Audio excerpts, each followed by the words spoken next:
ओम शांति।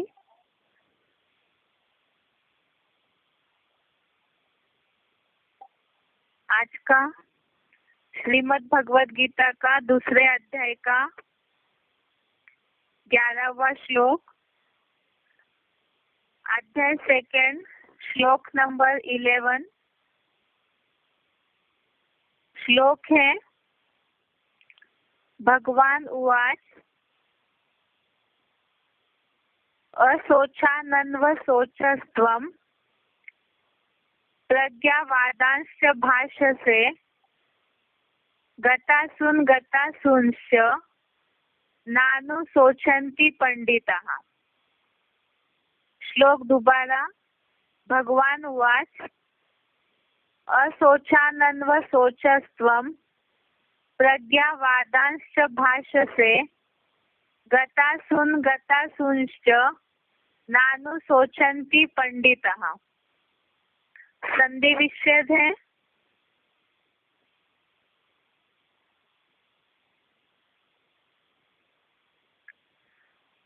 असोचान अन्वसोचः त्वं प्रज्ञावादान् च भाषसे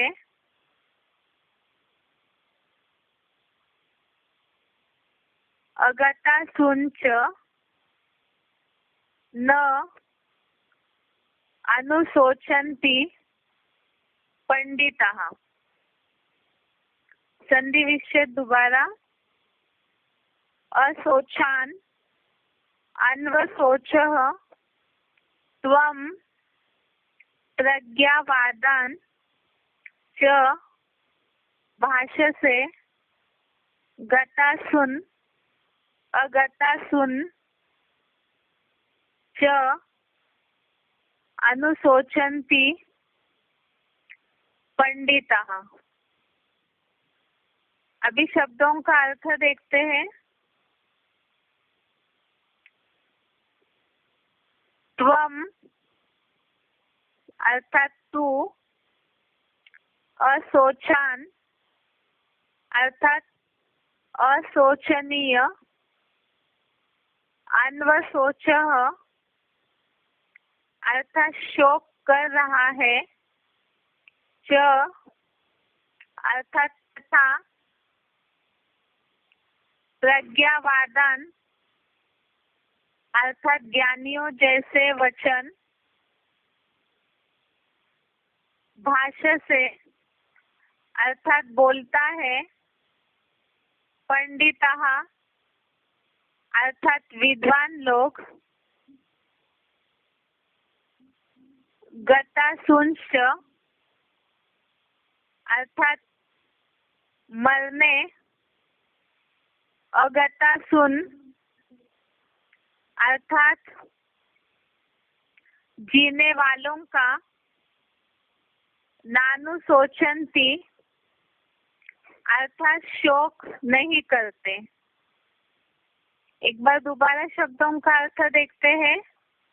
त्वम अर्थात तू, असोचान अर्थात असोचनीय, अन्वसोचः अर्थात शोक कर रहा है, च अर्थात प्रज्ञावादान अर्थात ज्ञानियों जैसे वचन, भाषसे अर्थात बोलता है, पंडिताः अर्थात विद्वान लोग, गतासूंश्च अर्थात मरने, अगतासून अर्थात जीने वालों का,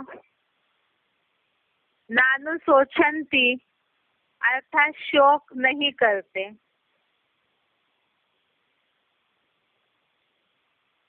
इसका अर्थ है, तू असोचनीय शोक कर रहा है तथा ज्ञानियों जैसे वचन बोलता है।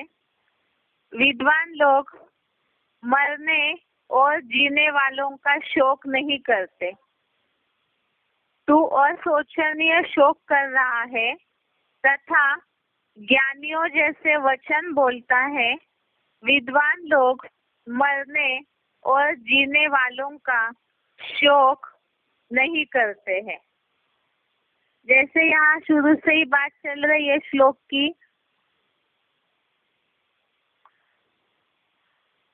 कि अर्जुन बार बार युद्ध वगैरह के लिए मना कर रहा है। गुरुजनों के प्रति जो उनके मन में रिगार्ड है उसके कारण भी अर्जुन को युद्ध करने की हिम्मत नहीं हो रही है। तो ये सारी बातें बोलते बोलते ही पिछले श्लोक में हमने देखा कि एक तरफ से उन्होंने भगवान को ये भी बोला कि आप ही श्रीमत दीजिए कि मुझे सद्धर्म की बातों के लिए क्या करना चाहिए। ऐसे बोल करके फिर से सम्माननीय गुरुजनों से युद्ध नहीं करूंगा ऐसे कह करके चुप हो गया। तो ये सारी बातें होने के बाद भगवान ने उनका युद्ध के लिए उमंग उत्साह बढ़ाने के लिए ये श्लोक बोला है कि तू अशोचनीय शोक कर रहा है। अर्थात जिस बात का शोक नहीं करना चाहिए तो ऐसे अशोचनीय बात का शोक कर रहा है। ज्ञानियों जैसे वचन बोलता है। अर्थात जैसे बीच के श्लोकों में ये बात आई, अर्जुन ने ये बातें सारी बोली कि किस कारण नुकसान होता है, सनातन कुल की धारणाएं क्यों नष्ट हो जाती है आदि जो भी बातें बोली। और बीच के श्लोक में भी उन्होंने अपने गुरुजनों के लिए लेकर युद्ध के लिए लेकर के जो भी बातें बोली है तो सारी समझदारी जैसे बातें बोली।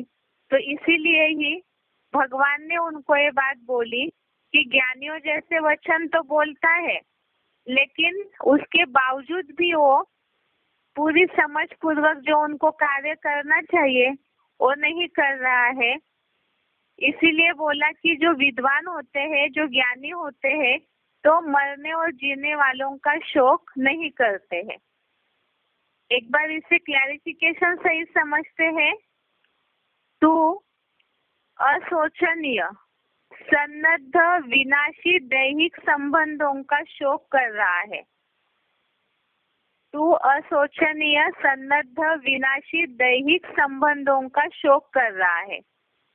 अर्थात अभी तक जो भी इसके पहले अध्याय में श्लोक में बात आई है कि अर्जुन मोह अंधकार के कारण कि इतने सारे सगे संबंधियों का नाश हो जाएगा या तो उनकी धारणाओं का नाश होगा, वो दुखी हो जाएंगे आदि अनेक प्रकार की जो बातें अर्जुन के मन में आई।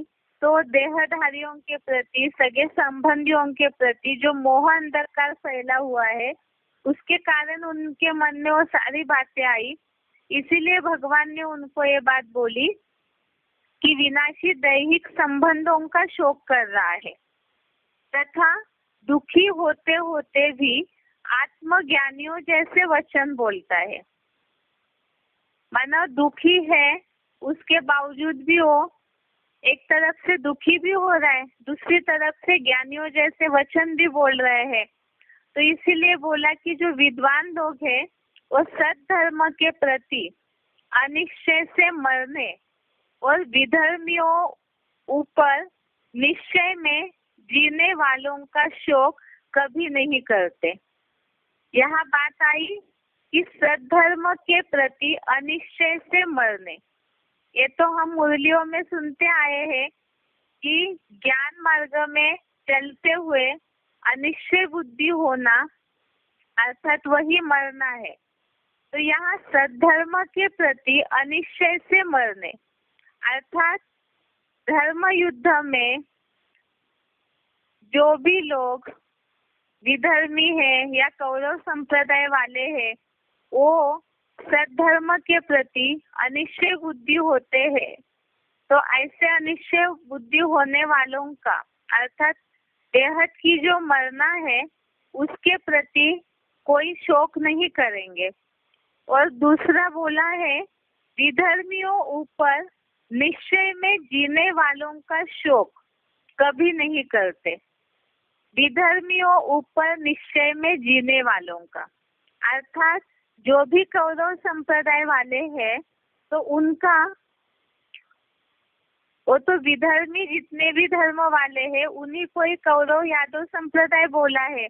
तो ऐसे जो कौरव संप्रदाय वाले हैं वो अपने विधर्मी पने की जो भी धारणाएं हैं, जो भी बातें हैं, उस पर वो निश्चय होकर के चल रहे हैं और उसी में ही वो जी रहे हैं। अपनी धारणाओं में जो गलत धारणाएं हैं उन पर ही कौरव संप्रदाय वाले या विधर्मी जितने भी है वो अपनी उन विधर्मियों वाली जो धारणाएं हैं उसी के प्रति निश्चय विश्वास रख करके चलते हैं और वो उसी में ही जीते हैं। तो ऐसे जीने वालों का विद्वान लोग शोक कभी नहीं करते।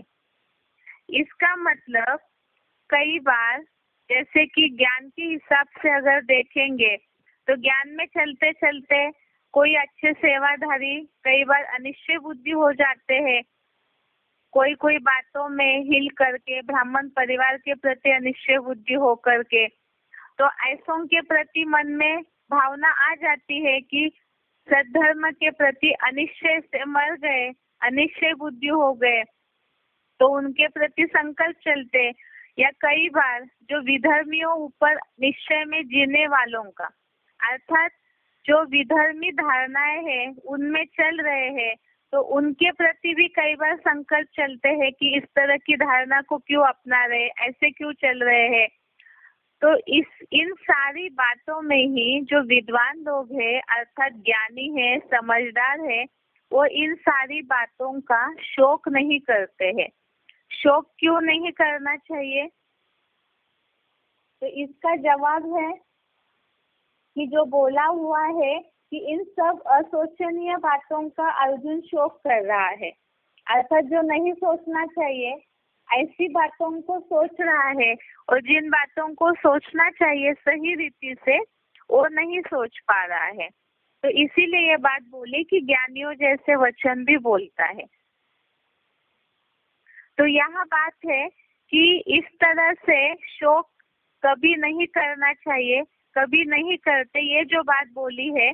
तो मुरलियों में भी शिव बाबा इस बात के लिए बताते हैं कि रावण राज्य में अनेक प्रकार की जंजीरें हैं, लोहे की भी जंजीर है, ब्राह्मण परिवार की सोने की हीरे की भी जंजीर है। तो इस जंजीर में बुद्धि फंसनी ही नहीं चाहिए। अगर फंसती है तभी ही शोक या दुख निर्माण होगा, किसी के निश्चय अनिश्चय होने का, ज्ञान छोड़ने का या कोई भी बात का। लेकिन यहाँ तो वास्तव में ज्ञानी अर्थात स्थिर बुद्धि होना चाहिए अर्जुन को, उनको इन सब बातों में शोक नहीं करना चाहिए। इसी भाव से ये बात बोली हुई है कि तू अशोचनीय सन्नद्ध विनाशी दैहिक संबंधों का शोक कर रहा है। दूसरी बात है कि सद्धर्म के प्रति अनिश्चय बुद्धि कब होते हैं, अर्थात ज्ञान से मरना, अनिश्चय बुद्धि होना, ये कब होता है। 95 की एक अव्यक्तवाणी में ये बात बोली है शिव बाबा ने, बाप दादा ने, कि यथार्थ निश्चय का फाउंडेशन है परमात्मा प्यार। अगर वो परमात्मा प्यार का फाउंडेशन के अलावा ज्ञान में आते समय किसी की धारणाओं को लेकर के या कोई ब्राह्मण परिवार ने लाया, स्नेह से खींचा, या तो फिर कोई शान शौकत देख करके ज्ञान में आ जाते हैं, तो ऐसे कोई भी बात को अगर आधार बनाते हैं तो वो आधार खिसकते ही आत्माएं ज्ञान से अनिश्चय बुद्धि हो जाती है। लेकिन ज्ञान में आने का, ज्ञान में चलने का यथार्थ फाउंडेशन होना चाहिए भगवान के प्रति, परमात्मा के प्रति प्यार। अगर वो प्यार है अर्थात ज्ञान ही जिनका फाउंडेशन है, तो ऐसी आत्माएं जो शिव बाबा ने बोला है कि ज्ञान के आधार से, ज्ञान एक ऐसी तलवार की धार है जिससे सारे विघ्न बाधाओं को काटते जा सकते हैं, तो उसके कारण अनिश्चय होने का सवाल नहीं आएगा। जहाँ कहीं भी ऐसी बात आती है हिलने की, तो वहाँ ज्ञान बुद्धि में होना चाहिए, क्योंकि अवस्थाएं, ये जो युद्ध चल रहा है ज्ञान मार्ग में, सत्य असत्य का, धर्म अधर्म का युद्ध, या तो जो बताया जो नंबरवार अर्जुन है वो पुरुषार्थी जीवन में ऊपर नीचे होते हैं, तो ऐसी स्थिति में ऊपर नीचे स्थिति होने से अनिश्चय बुद्धि हो जाते हैं। लेकिन अगर फाउंडेशन यथार्थ है परमात्मा प्यार का, तो अनिश्चय बुद्धि होने का सवाल ही नहीं आता है। इसीलिए ही दूसरी बात बताई कि ऐसे सोने की जंजीर में अगर फंसे हुए हैं शिव बाबा के अलावा, तब भी बुद्धि में आएगा कोई अनिश्चय बुद्धि होते हैं या कोई गलत धारणाओं को अपनाते हैं, तो उनके प्रति शोक या दुख निर्माण होगा। लेकिन जो स्थिर बुद्धि है, तो वो हर चीज ड्रामा की ढाल को आगे करेंगे, और ड्रामा में जिनका जो पार्ट नोंदा हुआ है वो उसी आधार से कर्म करते हैं। इस बात को सामने रखेंगे तो दुखी होने का प्रश्न ही नहीं आता, न ही शोक करने का कोई प्रश्न आता है। इसीलिए भगवान ने यही बात यहाँ श्लोक में बताई है शिव बाबा ने कि तू असोचनीय, अर्थात अर्जुन से ये बात बोली। असोचनीय अर्थात जो बात सोचना नहीं है, ऐसे असोचनीय सन्नद्ध विनाशी दैहिक संबंधों का शोक कर रहा है, तथा दुखी होते होते भी आत्मज्ञानियों जैसे वचन बोलता है। विद्वान लोग सद्धर्म के प्रति अनिश्चय से मरने और विधर्मियों ऊपर निश्चय में जीने वालों का शोक कभी नहीं करते। इस तरह से ये श्लोक है, इसका सार यही है कि कोई अनिश्चय बुद्धि हो रहे ज्ञान से, या तो कोई अपनी धारणाओं में अड़िग होकर के उसी में जीवन जीना समझ रहे हैं, जो विधर्मियों ऊपर निश्चय में जीने वालों का, तो विद्वान लोग ऐसी बातों का शोक कभी नहीं करते। ये आज का श्लोक है। एक बार इसका उच्चारण सहित अर्थ समझते हैं।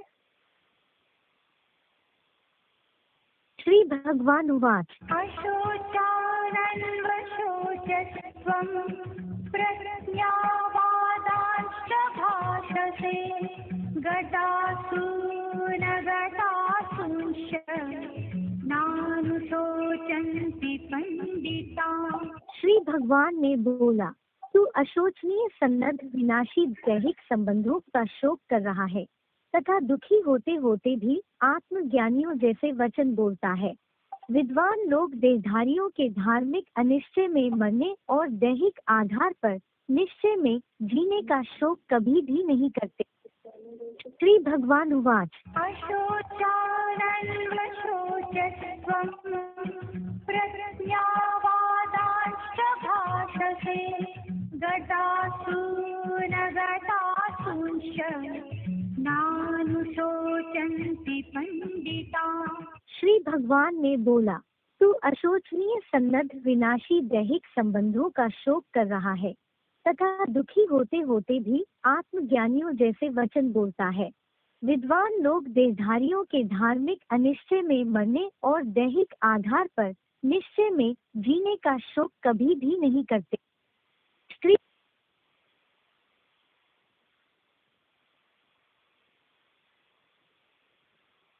अभी बेसिक कोर्स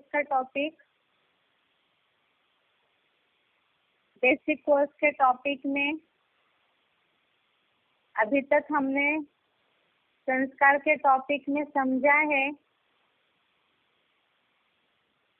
संस्कार मिटाने का आसान तरीका है, जो कड़े संस्कार मिटाने का तरीका है अव्यभिचारी याद। इसके अलावा पिछले हफ्ते हमने और भी संस्कार मिटाने का तरीका समझा है, जो ज्ञान की विशेषता, ज्ञान का महत्व समझा हमने पिछले हफ्ते, जिसमें ये बात आई है ज्ञानाग्नि दग्ध कर्माणम, अर्थात ज्ञान के आधार से भी जो पाप कर्म है उसे जलाया जाता है। और साथ में हमने ज्ञान का महत्व समझा कि ज्ञान और याद योग ये दोनों अरस परस है। पंडित लोग जिसे अलग अलग समझते हैं, लेकिन वास्तव में ज्ञान और योग दोनों अलग नहीं है। दोनों का अपना महत्व है, दोनों अरस परस भी है। इसके साथ साथ ही संस्कार मिटाने के लिए ये समझा है कि एक तो श्रीमत सही रीति से बुद्धि में होना चाहिए। श्रीमत जितना बुद्धि में होगा उसी आधार से कर्म करेंगे, और कर्म करेंगे तो गलत संस्कार जो है वो अपने आप कटते जाएंगे और अच्छे संस्कार भरते जाएंगे। और इसी के लिए ही ज्ञान की आवश्यकता है, क्योंकि ज्ञान के द्वारा ही, समझ के द्वारा ही हमें श्रीमत मिलती है मुरलियों के द्वारा। दूसरी बात, याद इसलिए चाहिए ताकि मन की एकाग्रता बढ़े। एकाग्रता के आधार से भी बुद्धि में ज्ञान उतना समाता जाएगा। और दूसरा, याद की एकाग्रता के द्वारा भी जो पिछले पाप कर्म है वो भस्म होते जाएंगे। तो जिसके लिए हमने पिछले हफ्ते ज्ञान और योग अलग नहीं है इसके लिए समझा था कि जो बाल बुद्धि वाले हैं वो उसे अलग समझते हैं। जो श्लोक समझा था हमने, सांख्य योगो पृथक बाला, उसमें ये बात आई है कि ज्ञान और कर्म योग दोनों भी एक है। इसी तरह से इस हफ्ते हम समझते हैं कि ज्ञान और योग अलग नहीं है। इसके लिए और एक श्लोक है, 5वें अध्याय का 5वां श्लोक, अध्याय 5, श्लोक नंबर 5।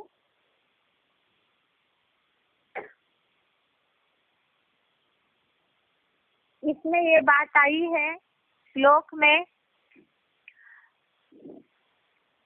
यत् सांख्ये प्राप्यते स्थानम तत् योगे अपि गम्यते एकम सांख्यम च योगम च यह पश्यति स पश्यति। श्लोक दोबारा देखते हैं, यत् सांख्ये प्राप्यते स्थानम तत् योगे अपि गम्यते एकम सांख्यम च योगम च यह पश्यति स पश्यति। अर्थात सांख्य द्वारा जो पद मिलता है वही कर्म योग द्वारा भी प्राप्त होता है। सांख्य और कर्म योग को जो एक देखता है वह सत्य देखता है। अर्थात ज्ञान द्वारा जो पद मिलता है वही कर्म योग द्वारा भी प्राप्त होता है, और सांख्य और कर्म योग को जो एक देखता है वह सत्य देखता है। इसे एक बार क्लैरिफिकेशन सही समझते हैं। सांख्य द्वारा जो पद मिलता है वही लक्ष्मी नारायण पद कर्म करते एक बाबा की याद में कर्म सहित योग द्वारा भी परम श्रेष्ठ विष्णु का पद प्राप्त होता है। अतः सांख्य और कर्म योग को जो गीता संविधान अनुसार एक देखता है वह सत्य देखता है। जैसे मुरली में भी शिव बाबा बोलते हैं, विशेष ज्ञान अर्थात याद है। अर्थात जितना ज्ञान होगा उतनी याद सहज लगेगी, और जितनी याद के आधार से पवित्रता बढ़ेगी, एकाग्रता बढ़ेगी, तो उस आधार से ज्ञान भी बुद्धि में आता जाएगा। तो यहाँ यही बात बताई कि सांख्य द्वारा जो पद मिलता है अर्थात ज्ञान द्वारा लक्ष्मी नारायण का पद कर्म करते एक बाबा की याद में कर्म सहित योग द्वारा भी परम श्रेष्ठ विष्णु का पद प्राप्त होता है। तो ज्ञान और कर्म योग अर्थात कर्म करते करते भी परमात्मा को याद कैसे करना है, तो उसका भी ज्ञान जरूर होना चाहिए।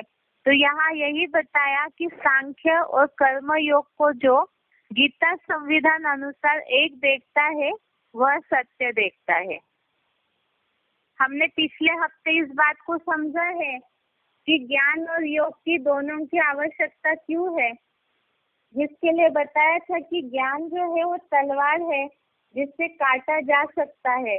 जीवन की हर समस्याओं को, जितना विघ्नों को ज्ञान के आधार से काटे जा सकते हैं। वो कैसे काटेंगे, कैसे उन समस्याओं का ज्ञान के आधार से समाधान करेंगे? तो ज्ञान की ऐसी ऐसी पॉइंट, गीता में भी ऐसी ऐसी बातें बताई हुई है जिस आधार से गीता शास्त्र है ही वास्तव में जो बोला है कि गृहस्थी अर्जुन को जीवन के युद्ध में सफलता मिले। इसीलिए ही गीता में ही श्रीमत दी हुई है। तो इस आधार से ही ज्ञान अर्थात समझ जितनी होगी, तो समझ पूर्वक जितना चलेंगे उतना ज्ञान तलवार से समस्याओं को, विघ्नों को काटते जा सकते हैं। लेकिन ऐसे ही कैसे काटेंगे? अगर तलवार में धारी नहीं है, जंग लगा हुआ है, तो भी फायदा नहीं है। इसीलिए बताया याद का जौहर चाहिए।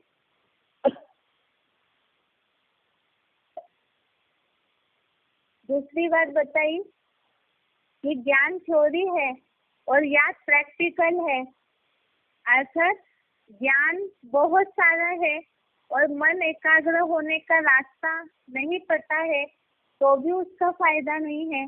इसीलिए ही ज्ञान और योग दोनों की समझ चाहिए, दोनों भी अरस परस है। इसीलिए हम पिछले हफ्ते ज्ञान का अपना महत्व समझे, जो बताया कि ज्ञानाग्नि दग्ध कर्मानम, जैसे ईंधन जला करके पूरा राख कर देते हैं, आग जो है ईंधन को जला करके राख कर देती है, इसी तरह से ज्ञान के द्वारा भी जो गलत कर्म है, तामसिक कर्म है, उसे भस्म किया जा सकता है। अभी ज्ञान और याद, इन दोनों का तो महत्व हमने समझा कि क्यों दोनों की आवश्यकता है। अब इसके लिए इसे अपनाया कैसे जाए, इसे जीवन में लागू कैसे करना चाहिए, इसे भी समझना है। जिसके आधार से ही मन की चंचलता स्थिर हो, बुद्धि सारथी लगाम को सही रीति पकड़े और संस्कार भी सात्विक हो। जिसके लिए बताया कि बुद्धि अगर सात्विक होती है तो कर्म भी सात्विक होंगे, तो संस्कार भी सात्विक बनते जाएंगे। ये सारी ही तीनों शक्ति अरस परस है। और इसका रास्ता क्या है? सबसे मूल समस्या है कि मन को कैसे कंट्रोल करना है। आज दुनिया में लोग सबसे ज्यादा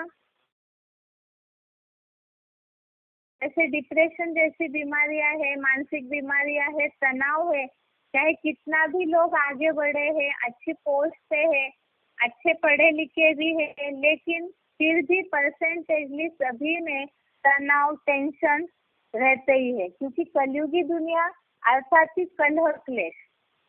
लोग आज दुनिया में, हो सकता है जो जिज्ञासु हमारे पास आ रहे हैं, वो जिज्ञासु इस बात को तो ज्यादातर सब जानते हैं कि ये कलयुग चल रहा है, लेकिन कलयुग माना क्या, इसे पूरी तरह से नहीं समझते। लेकिन हमें तो ज्ञान के आधार से बात पता है, तो यही बात जिज्ञासुओं को समझानी है कि कलयुग अर्थात ही कलह क्लेश का युग। मानसिक टेंशन होना, मानसिक बीमारियां आना, मन की चंचलता बढ़ने का एक कारण ये भी है। जैसे हमने समझा संख्या रंग के कारण ये सारी समस्याएं हो रही है। संस्कार गलत हो गए तो उसका प्रभाव मन के ऊपर संख्या रंग का पड़ा, जिसके कारण मन चंचल हुआ और मन स्थिर नहीं है।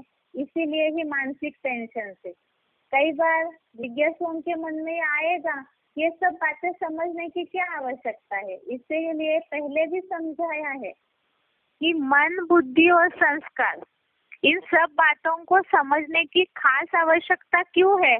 क्योंकि ये मूल है, इसी के कारण जीवन सुधर सकता है। अब मानसिक बीमारियों का उपाय क्या है? लोग आज दुनिया में जाकर के बहुत सारे मेडिटेशंस कर रहे, योगा कर रहे, हास्य क्लब में जाते हैं, मनोरंजन के बहुत साधन ढूंढते हैं, लेकिन उस द्वारा भी ये जितने भी उपाय भौतिक दुनिया के अपना रहे हैं, तो भी इस कलह और क्लेश वाली कलयुगी दुनिया में क्या मन स्थिर हो पा रहा है? मानसिक टेंशन या डिप्रेशन पेशेंट्स ऐसे कोई है जो इन सब बातों से बाहर निकल के आ रहे हैं? नहीं आ रहे हैं। तो इसका उपाय क्या है? क्योंकि सिखाने वाले मनुष्य उनका खुद मन चंचल है, जिनका मन खुद स्थिर नहीं है, तो औरों को मन स्थिर करने के लिए कैसे सिखा सकते हैं। और उसे जो अमन है, भगवान जिन्हें असोचता कहा हुआ है, तो वो असोचता जिनका मन चंचल नहीं है, जो जन्म मरण के चक्र में नहीं आते, जिन पे शंका रंग नहीं लगता, तो वही इन बातों को समझा सकते हैं कि मन को कंट्रोल करने का क्या उपाय है, मन कैसे स्थिर हो सकता है। और इसका उपाय है कि ज्ञान और योग दोनों अरस-परस है। इसी को ही यहाँ अलग परिभाषा के साथ समझाने का प्रयास करते हैं जिज्ञासुओं को, क्योंकि गीता में मन के डिप्रेशन का उपाय बताया हुआ है, मन के तनाव का, या आज की कलयुगी दुनिया में जो अस्थिरता है लोगों में, उसका रास्ता बताया हुआ है। और रास्ता क्या है, ये श्लोक हम इसके पहले भी देखे हैं, एक बार इस श्लोक को फिर देखते हैं। 6वें अध्याय का 34, अध्याय 6, अध्याय 6, श्लोक नंबर 34। तो सबसे पहला उपाय ये है, श्लोक है, चंचलम ही मनः कृष्ण प्रमाथि बलवत् दृढ़म तस्याहम निग्रहम मन्ये वायो इव सुदुष्करम। श्लोक पुनः एक बार, चंचलम ही मनः कृष्ण प्रमाथि बलवत् दृढ़म तस्याहम निग्रहम मन्ये वायो इव सुदुष्करम। अर्थात, हे आकर्षण मूर्त शिव बाबा, मन चंचल है, मत डालता है, बड़ा बलवान है, हठी है, क्योंकि मैं उसका रोकना वायु समान अति कठिन मानता हूँ। जैसे वायु में या तूफान में ऐसे होता है कि तूफान को कोई रोक नहीं सकता है, तो इसी तरह से यहाँ पर भी मन जो चंचल है, उसकी चंचलता को रोकना बहुत कठिन है। एक बार इसे क्लैरिफिकेशन सहित देखते हैं। हे आकर्षण मूल शिव बाबा, मन बंदर जैसा चंचल है, इंद्रिया मत डालता है, बड़ा बलवान है, हठी है, क्योंकि मैं उस सात्विक बुद्धि रहित बेलगाम घोड़े का रोकना मुश्किल से हठयोग पूर्वक रोकी जाने वाली प्राण वायु समान अति कठिन मानता हूँ। मन जो है बंदर की तरह चंचल है, ये तो हम समझे हैं कि कितने भी बुद्धिमान पुरुष हो, लेकिन ये इंद्रियों को मत डालता है, अर्थात पूरी तरह से इंद्रिया ही मन को खींचती है, और मन चंचल होने के कारण इंद्रिय सुखों में पूरी तरह से रम जाता है, उसी में ही लपेट जाता है। बड़ा बलवान है, अर्थात उसे कंट्रोल नहीं कर सकते हैं, तो मन की संकल्पों की जो धारा है वो बहुत शक्तिशाली है, हठी भी है। इसीलिए मैं उस सात्विक बुद्धि रहित, अर्थात मन चंचल बलवान हठी कब होता है, जब बुद्धि सात्विक नहीं है, अर्थात सारथी, बुद्धि रूपी सारथी जब सात्विक नहीं है, तब ही सात्विक बुद्धि रहित बेलगाम घोड़े का रोकना मुश्किल से हठयोग पूर्वक रोकी जाने वाली प्राण वायु समान अति कठिन मानता हूँ। तो यहाँ प्राण वायु समान हठयोग पूर्वक, जैसे हठयोगी है तो उन्हें बहुत कोशिश करनी पड़ती है, जिस तरह से हठयोगी अपने श्वास प्रश्वास पे ध्यान दे करके अपनी एकाग्रता को बढ़ाते हैं, लेकिन वो भी मुश्किल है। तो इसी तरह से यहाँ ये भी बहुत कठिन है, ऐसे बोला हुआ है। तो ये मन जो है वो चंचल है, उसे कंट्रोल करना बहुत मुश्किल है। तो जब तक मन कंट्रोल नहीं होगा तब तक बाकी चीजों पे, कर्मों पे भी असर होगा और संस्कार भी गलत होते जाएंगे। जिसे हमने समझा है कि संस्कार गलत होने का, कड़े होने का मूल कारण है संग का रंग, और संग का रंग लगता है मन को।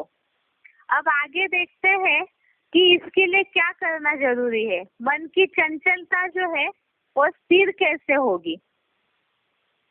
हम यहाँ ज्ञान योग का महत्व समझ रहे हैं, अर्थात जिज्ञासुओं को इस बात का महत्व समझाना जरूरी है, क्योंकि आज की भौतिक दुनिया में यही बात है कि लोग सोचते हैं कि मेडिटेशन करने से या अलग अलग जो मनोरंजन के साधन है उससे मन को डाइवर्ट करने से मन स्थिर हो सकता है। लेकिन अगर ऐसे हुआ होता तो अंग्रेजों के जमाने के बाद से इतने भौतिक साधन निकले हैं मनोरंजन के, अब तक तो कईयों के मन स्थिर हो जाते दुनिया में, लेकिन ऐसे हुआ नहीं है।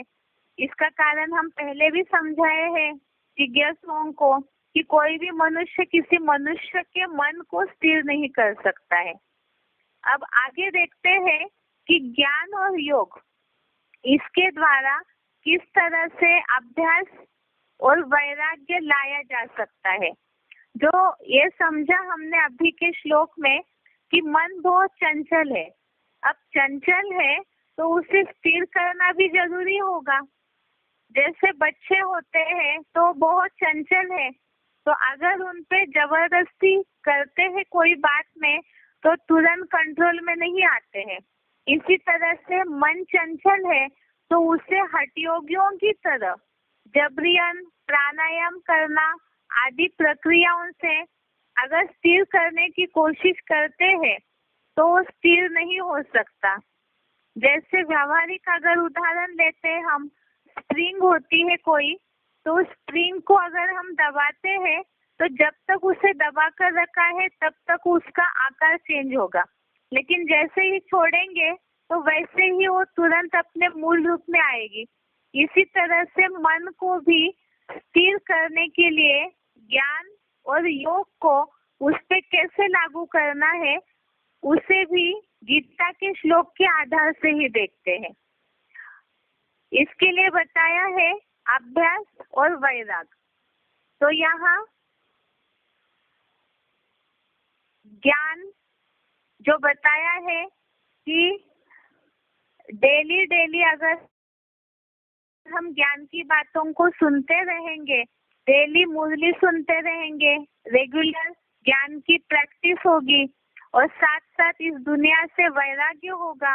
अगर एक शिव बाबा में बुद्धि लग जाती है, भगवान की याद में बुद्धि लग जाती है, तो ज्ञान और याद इन दोनों के द्वारा, अभ्यास और वैराग्य के द्वारा ही मन स्थिर हो सकता है। इसे ही गीता के श्लोक में क्या बताया है उसे देखते हैं। 6वें अध्याय का 35वां श्लोक, अध्याय 6 श्लोक नंबर 35 श्लोक है। श्री भगवान उवाच असंशयम महाबाहो मनो दुर्निग्रहम चलम अभ्यासेन तु कौन्तेय वैराग्येन च गृह्यते। अध्याय 6 श्लोक नंबर 35 श्लोक एक बार दोबारा देखते हैं। श्री भगवान उवाच असंशयम महाबाहो मनो दुर्निग्रहम चलम अभ्यासेन तु कौन्तेय वैराग्येन च गृह्यते। अर्थ है, इसका क्लैरिफिकेशन सहित ही अर्थ देखते हैं। निसंदेह हे महाबाहो, तीव्रधावी चंचल कपिध्वज मन दुराग्रही है, किंतु हे अर्जुन एटॉमिक महाविनाश के वैराग्य और योग अभ्यास से वश में आता है। अर्थात ज्ञान के द्वारा, ये बुद्धि में ज्ञान अगर हो कि दुनिया का विनाश होने वाला है, जो शिव बाबा बोलते हैं कि इन भौतिक आंखों से पंच महाभूतों का जो पुतला है, इन आंखों से जो कुछ भी दिखाई देता है ये सारी सृष्टि ही विनाश होने वाली है। तो इस बात का ज्ञान बुद्धि में रख के वैराग आ जाए और मन को स्थिर करने का लगातार याद के द्वारा, योग अभ्यास के द्वारा मन वश में आता है। तो इसके लिए बताया कि मन जो है वो चंचल है बहुत, तो तुरंत ही वो वश में नहीं आएगा। क्यों वश में नहीं आएगा? क्योंकि मनुष्य कई जन्म लेते रहते हैं। तो ये जन्म मरण के चक्र में आते आते, जैसे हमने संस्कारों के टॉपिक में समझा है कि 23 दैहिक तत्वों के द्वारा जो कर्म किए हुए हैं उसका असर अगले जन्मों के जो शरीर धारण करती है आत्मा, उसके कर्मों के ऊपर पड़ता है। तो इसके कारण ही ऐसे संस्कार मन पे असर करते हैं। तो तुरंत ही वश में तो मन आएगा नहीं। तो इसके लिए ही लगातार याद की प्रैक्टिस, मन के एकाग्रता की प्रैक्टिस होनी चाहिए और इस विनाशी दुनिया से वैराग्य का ज्ञान होना चाहिए। अब फिर भी कई लोग ये समझते हैं, जिज्ञासु ये समझते हैं कि फिर भी ये ऐसे कैसे पॉसिबल है, ये तो बहुत लंबे समय की प्रैक्टिस चाहिए। इसके लिए दुनियावी साधु संत भी इस बात को जानते थे, इसीलिए कई वर्षों पहले ही उन्होंने इस बात को लिख करके रखा है। एक कबीरदास जी का दोहा है, इसमें ये बात आई है, करत करत अभ्यास के जड़मती होत सुजान, रसरी आवत जात ते सील पर परत निशान। जिन्हें नोट करना है, जो सिंपल फोन से सुन रहे हैं और नोट कर सकते हैं इस दोहा को। करत करत अभ्यास के, करत करत अभ्यास के जड़मती होत सुजान, जड़मती होत सुजान, रसरी आवत जात ते, रसरी आवत जात ते सील पर परत निशान, सील पर परत निशान। अर्थात ये बताया कि अभ्यास करते करते कैसी भी जड़ मती हो वो भी सुजान हो जाती है, समझदार हो जाती है। जिस तरह से सील पर परत निशान जो बोला हुआ है, तो ऐसे होता है कि पत्थर पर भी लगातार अगर घिसते जाएंगे तो उस पर भी निशान पड़ जाते हैं। तो इसीलिए ही जितना अभ्यास करते जाएंगे, ये तो हम दुनियावी बातें भी जानते हैं कि प्रैक्टिस मेक्स मैन परफेक्ट। जितना प्रैक्टिस करते जाएंगे, अभ्यास करते जाएंगे, तो उसमें अनुभवी हो जाएंगे, एक्सपर्ट हो जाएंगे। इसीलिए ही ज्ञान और वैराग्य को यहाँ लागू करना है कि वैराग्य और योग अभ्यास के द्वारा इस दुनिया से वैराग्य का ज्ञान हो और योग का अभ्यास हो। इन दोनों के द्वारा ही ये जो चंचल मन है वो स्थिर हो जाता है। और इसी के लिए ही ज्ञान और योग दोनों की आवश्यकता है। अब जो भक्त जिज्ञासु होंगे या बहुत ज्यादा बुद्धिवादी होंगे, जैसे साइंटिस्ट है, वो भी तो एकाग्रता करते हैं, जो भी रिसर्च करते हैं उनमें भी तो एकाग्रता रहती है, लेकिन उनकी वो एकाग्रता केवल रिसर्च तक ही सीमित है। जिससे पूरे कर्म सुधर जाए, संस्कार सुधर जाए, वैसी एकाग्रता धारण हो, तब दुनिया का परिवर्तन हो सकता है। इसीलिए ही गीता में जो उपाय बताया है अभ्यास और वैराग्य, ज्ञान और याद का अभ्यास, इसी के द्वारा ही संस्कार परिवर्तन और संस्कार परिवर्तन से मन स्थिर हो जाएगा। और इसी आधार से ही जो बोला है संस्कार परिवर्तन से संसार परिवर्तन, और ऐसे ही जहाँ सब इस बात को धारण करेंगे तो स्व परिवर्तन से ऑटोमेटिकली विश्व परिवर्तन के कार्य में, उस संगठित कार्य में मददगार बन सकते हैं। अब देखते हैं शिव बाबा ने ज्ञान और याद के लिए, अभ्यास और वैराग्य के लिए क्या बताया है। ये सिलेक्टेड पॉइंट का नंबर है 1119, सिलेक्टेड पॉइंट का नंबर है 1119।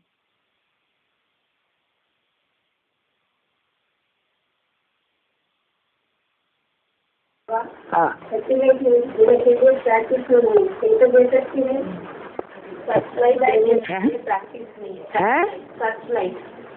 सैटेलाइट ओहो, रोटी बनाने की प्रैक्टिस नहीं है तो कैसे रोटी बनाते हैं कि नहीं? जब पैदा हुए थे तो रोटी बनाना जानते थे? हैं? जानते थे? पैदा हुए थे तब तो प्रैक्टिस की ना। प्रैक्टिस करने से ही परफेक्ट बनेगी ना। Practice makes a man perfect. Practice ही मनुष्य को परफेक्ट बनाती है। अभ्यास है तो कौन सी है। कृष्ण ने जवाब दिया अर्जुन को, हे अर्जुन, ये मन बड़ा चंचल है, ये बस में नहीं आता, लेकिन बस में किया जा सकता है। कैसे? बार बार अभ्यास करो तो बस में आ जाएगा। तो 63 जन्म अभ्यास किया मन को इस राजा में डुबाने का, उस राजा में डुबाने का, इस रानी में डुबाने का, उस रानी में डुबाने का। जिंदगी भर डुबका खाते रहे। अंत समय में कौन याद आया है? पुरुषों को कौन याद आता है? वही पत्नी याद आ जाती, स्त्री याद आती है तो स्त्री का चोला मिल जाता पुरुष को, और पत्नी को अंत समय में पति की याद आ जाती तो पति का चोला, पुरुष चोला मिल जाता। अंत मते सुगति। ऐसे ही है। 63 जन्म हमने प्रैक्टिस की है। क्या क्या प्रैक्टिस की है? अनेकों में मन डुबाने की। अब क्या करना है? हैं? जिसे एक को पहचाना है तुम्हारी मन बुद्धि ने, बस उसी की याद बार बार करो। 63 जन्म की प्रैक्टिस आड़े आएगी, विघ्न डालेगी माया के रूप में। बार बार बता दो है? हैं?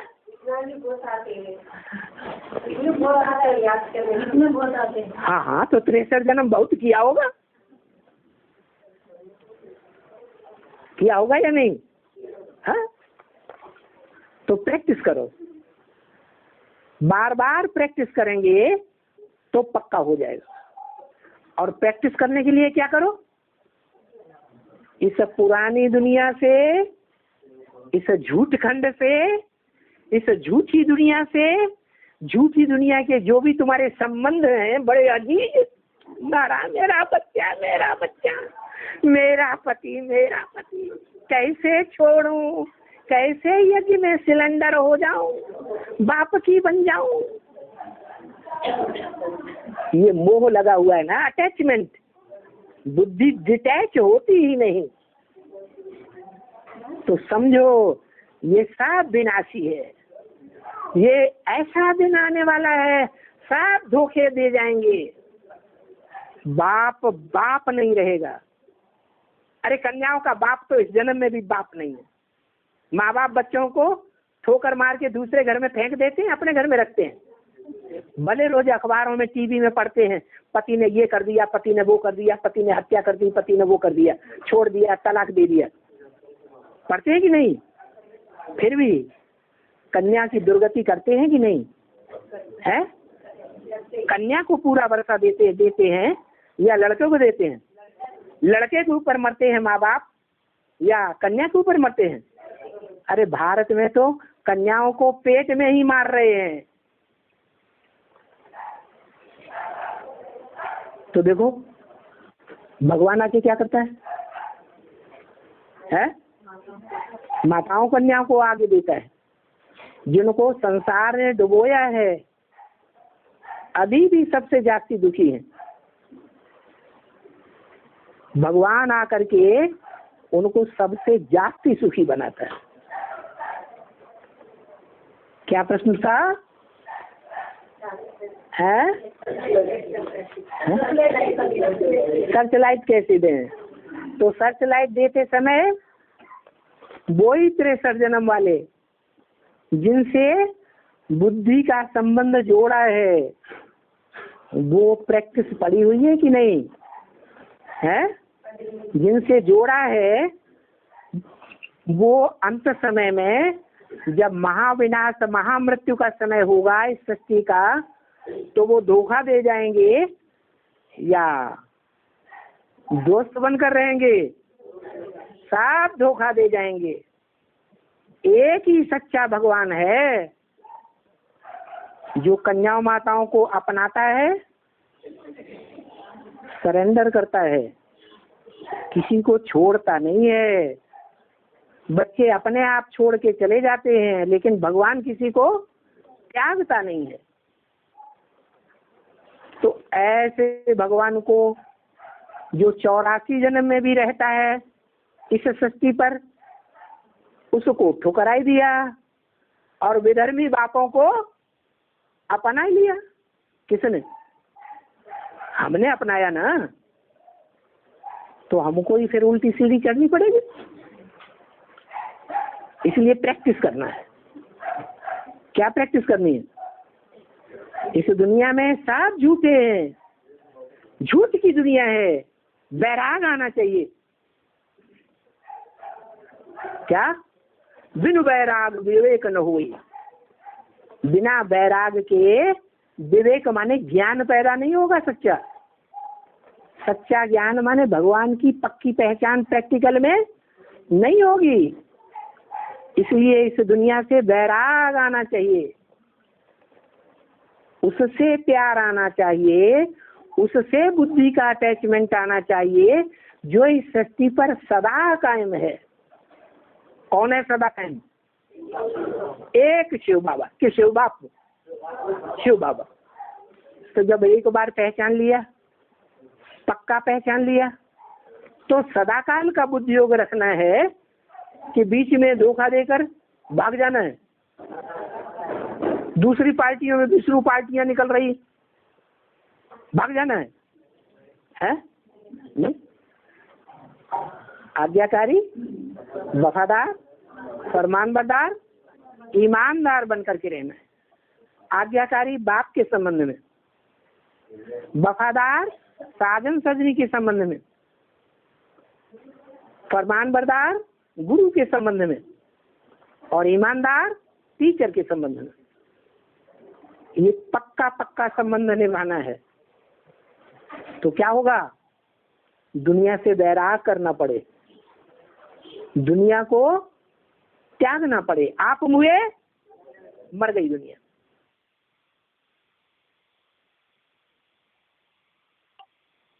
ये सिलेक्टेड पॉइंट हो गया जिसमें शिव बाबा ने बताया है कि इस दुनिया से वैराग्य लाना है। और जैसे प्रैक्टिस के लिए भी हमने सुना है, जैसे उदाहरण दिया शिव बाबा ने कि रोटी बनाने की प्रैक्टिस नहीं है, तो प्रैक्टिस करते करते ही हर चीज का अभ्यास होता जाएगा और अनुभवी हो जाएंगे। और कलयुगी दुनिया की हालत तो जिज्ञासुओं को हम इस पॉइंट के आधार से समझा सकते हैं कि हमारे पुराने जमाने में जो भी पूर्वज पीढ़ियां थी, उस समय इतना दुख दर्द नहीं था। कलयुग तो तब भी था, लेकिन दिन प्रतिदिन आंखों के सामने ही कलयुग की जो भयंकरता है वो बढ़ती जा रही है। और ये तो सुधरने वाली नहीं है, चाहे साइंस के साधन कितने भी बढ़े। लेकिन एक कलह क्लेश या ये जो भयंकर कलयुग का तामसीपना है, साइंस के साधन इसे सुधार नहीं सकते हैं और बिगाड़ते ही जाएंगे। इसीलिए ही इस कलयुगी दुनिया से वैराग्य जितना आता जाएगा तो उतना ही मन एकाग्र होता जाएगा और इसी आधार से ही मन बुद्धि के एकाग्रता, संस्कारों का सुधार, तब ही जीवन परिवर्तन हो सकता है और सुख शांतिमय भी हो सकता है। अब इसी के लिए ही जिज्ञासुओं को हमें समझाना है कि अब तक जो मन में या सारे मनुष्य मात्र किस गलत प्रक्रिया को अपना रहे थे। जैसे पेड़ है तो पेड़ के पत्तों को पानी देने से पेड़ जीवित नहीं रहेगा, तो उसके बीज को पानी देना जरूरी है। इसी तरह से यहाँ दुनियावी लोग शरीर रूपी पेड़ का तो बहुत ध्यान दे रहे, लेकिन जहाँ पानी देना चाहिए, ताकत जानी चाहिए, वो नहीं जा रही है। ड्राइवर को खाना खिलाए बिना गाड़ी चलती जा रही है, तो फिर जैसे शक्ति महसूस होनी चाहिए वो नहीं हो सकती है। और इसीलिए ही आत्मा रूपी बैटरी को कैसे चार्ज करना है उसका तरीका कल समझते हैं। आज के लिए यहाँ तक ही। ओम शांति।